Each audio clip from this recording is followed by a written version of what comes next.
A former US Energy Secretary just bet $70 billion that the AI bottleneck is not chips, it is dirt with a power line running to it. The company is called Fermi America. The bet is a 17 gigawatt private power and AI campus in the Texas Panhandle. Every AI vendor you pay is about to be repriced against the map they are drawing right now. You think you are paying a software bill, you are not. You are paying a power bill wearing a software costume. I am Stewart. Every week I take one story the big channels are covering as tech news and translate it into money. What got cheaper, who got undercut, what to do this week before your competitors think to do it. Today the story is Fermi America, the $70 billion bet in the Texas Panhandle, and why the invoice from every AI vendor in your stack is already exposed to it. Fermi America. The homepage pictures it in one line. A 17 gigawatt private power and AI campus, co-founded by Rick Perry, the former US Energy Secretary.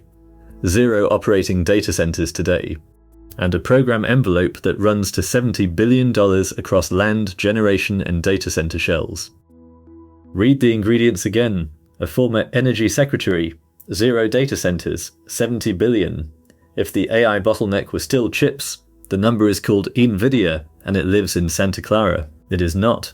The number is called Matador and it lives in a county most operators cannot find without Google.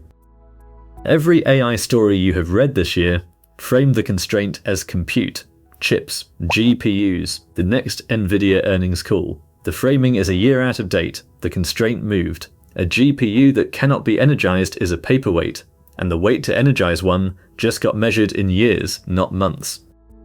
Here is the headline answer. Your AI compute cost is a power bill wearing a software costume. The next 18 months resets who pays what. Operators who read the map right now lock pricing before the reset. Operators who wait get quoted the new number. 2 things before I show you the receipts. Subscribe here because these translations land every week and I want you catching them the day they matter.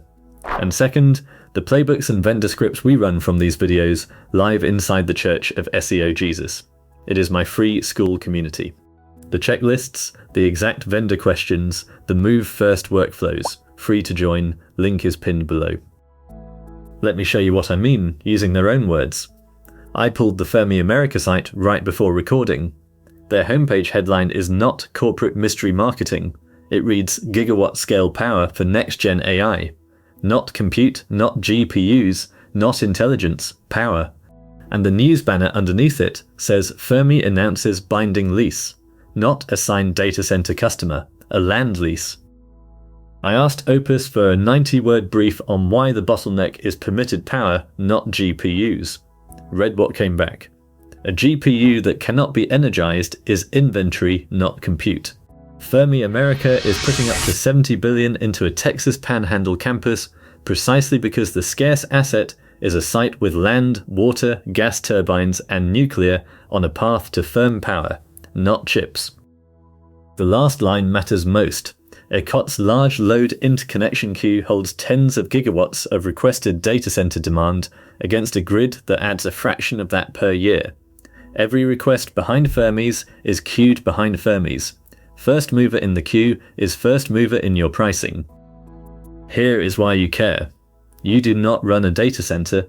You run a business that pays 5, 10, 20 AI vendors a month, content tools, voice tools, a Copilot license, an automation stack. Every one of those invoices is priced against a compute market that has been oversupplied for 2 years. The oversupply is running out. When Microsoft and Google and Amazon and Oracle start bidding for whatever new gigawatt comes online, they pay premium. The premium passes to Anthropic, to OpenAI, to your automation vendor, to your video tool, to you, down the whole chain. The window is not that AI gets more expensive tomorrow. The window is roughly 18 months. Operators who lock multi-year pricing right now catch the current market. Operators who wait get quoted against the reset. Which brings me to the 3 questions. I ran a briefing to get the exact wording an operator should send their AI vendors, their agency, and their SaaS on Monday morning. Copy them straight out of the video description. Question 1. Does our contract let you raise per seat, per token, per request or compute surcharge pricing before renewal, and if so, with how many days' notice? The question flushes out the vendors who have a repricing lever ready to pull. Question 2. What exactly happens to our price when you move US to a newer model, a new tier, or retire the version we are on? And can we stay on the current one through 2026? The question flushes out the forced migration playbook. Every vendor has one. Most contracts hide it. Question 3. Which of our current usage limits, credits, or unlimited allowances are contractual versus discretionary? And what do you cut first when your own costs move? The question flushes out the word unlimited. Unlimited is almost always the first thing that gets rewritten. You send the 3 questions, you read the answers, and you either have a vendor who tells you the truth, or you have a vendor who talks around it. I ran 3 real answer shapes through the same model and asked for a decoder.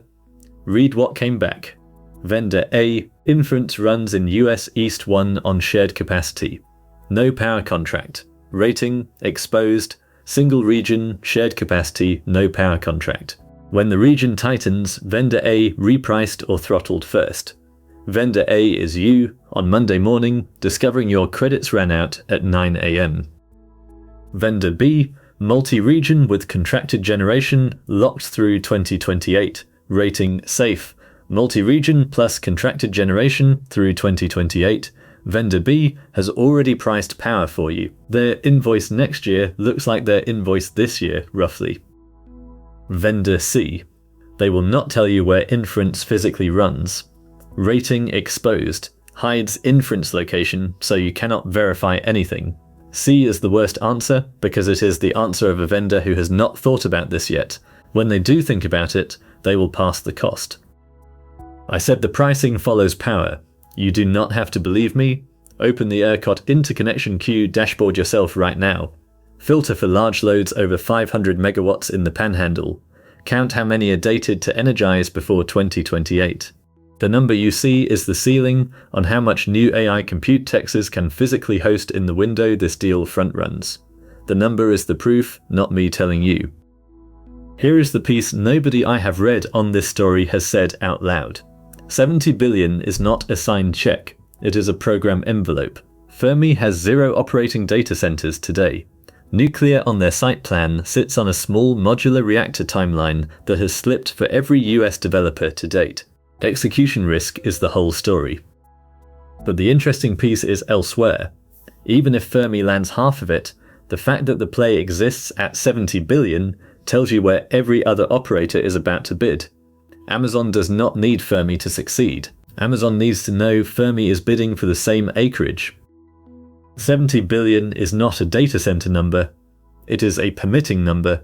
It is the price of moving to the front of a queue that operators without 70 billion have to sit in. For you, the actionable is small. You are not building a nuclear reactor in a real O. You are auditing 3 to 5 vendor contracts this week. You are asking the 3 questions. You are moving anything genuinely load-bearing onto a vendor whose answer to question 3 is the truth. And you are signing whatever multi-year lock you can get at today's number, because next year's number moves in one direction. The operators I know who read the last compute reset right, the one in 2023, are the same operators who signed multi-year deals in early 2024 and now sit 30 to 40% under market. They are quiet about it. They should be. The window is roughly 18 months, and it opened the day Fermi announced. It closes when the first anchor tenant is named. When you read a headline that Microsoft, Google, Amazon, Meta, or Oracle has signed for space at Matador, the free money is gone. Everything after that trades on a public number. So the whole game right now is the gap between the announcement and the anchor, which is what I am unpacking in the next one I have queued up, because there is a second infrastructure play running in Louisiana that thinks it is beating Fermi to the front of the queue, and the numbers on it are stranger. Before you click that one, if you want the running playbook we build these takes from, the 3 vendor questions in a copy-paste doc, the exposure decoder I ran on camera, and the running list of which SaaS answered which way, that lives inside the Church of SEO Jesus. It is my free school community. The vendor scripts, the checklists, the workflows from every one of these videos are inside, Free to join, link is in the description. Watch the Louisiana one next. The end screen is queuing it up.